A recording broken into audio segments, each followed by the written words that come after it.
Friends,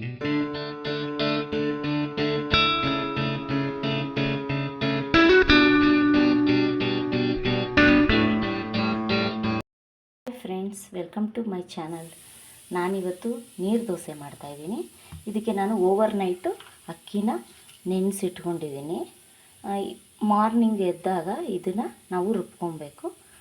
ಇದ್ರ ಜೊತೆಗೆ ನಾನು ಸ್ವಲ್ಪ ತೆಂಗಿನ ತುರಿ ಹಾಕಿ ನಾನು ರುಬ್ಬಿ ಸಂಪಣ ಮಾಡ್ಕೋತೀನಿ.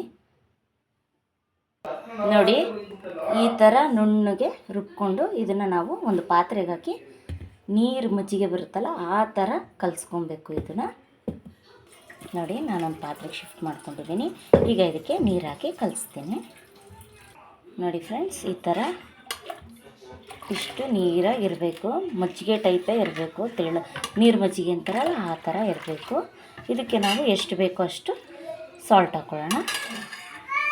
ನೋಡಿ, ರುಚಿಗೆ ತಕ್ಕಷ್ಟು ಉಪ್ಪು ಹಾಕ್ತಾಯಿದ್ದೀನಿ. ನೋಡಿ, ರುಚಿಗೆ ತಕ್ಕಷ್ಟು ಉಪ್ಪು ಹಾಕಿದ್ದೀನಿ. ಈಗ ನಾವು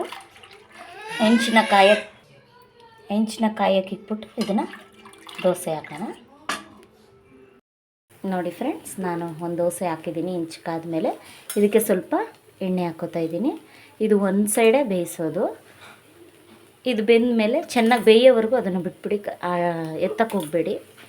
ಹಿಂಗೆ ಹಾಕಿದ್ಮೇಲೆ ಚೆನ್ನಾಗಿ ಬೆಂದಮೇಲೆ ಒಂದು ಫೋಲ್ಡ್ ಮಾಡಿಕೊಂಡು ಮತ್ತೊಂದು ಫೋಲ್ಡ್ ಮಾಡ್ಕೊಳ್ಳಿ. ನೀರು ದೋಸೆ ರೆಡಿ ಆಗುತ್ತೆ. ನೋಡಿ, ಈ ರೀತಿ ಒಂದು ಫೋಲ್ಡ್ ಮಾಡಿ ಮತ್ತೆ ನೋಡಿ ಫ್ರೆಂಡ್ಸ್, ನೀರು ದೋಸೆ ರೆಡಿಯಾಗಿದೆ. ತುಂಬ ಸಾಫ್ಟಾಗಿದೆ ದೋಸೆ. ನೋಡಿ, ಇದಕ್ಕೆ ನಾನು ಚಿಕನ್ ಸಾಂಬಾರು ಕಾಂಬಿನೇಷನ್ ಆಗಿ ಇಟ್ಟಿದ್ದೀನಿ. ತುಂಬ ಟೇಸ್ಟಿಯಾಗಿರುತ್ತೆ. ಇದೊಮ್ಮೆ ಮನೇಲಿ ಟ್ರೈ ಮಾಡಿ ನೋಡಿ. ಈ ರೀತಿ ಮಾಡ್ಕೊಳ್ಳಿ ನೀರು ದೋಸೆನ.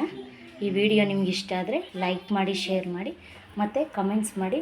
ಇನ್ನು ಯಾರ್ಯಾರು ಸಬ್ಸ್ಕ್ರೈಬ್ ಆಗಿಲ್ಲ ಅವರು ಸಬ್ಸ್ಕ್ರೈಬ್ ಮಾಡಿ ಫ್ರೆಂಡ್ಸ್. Thank you.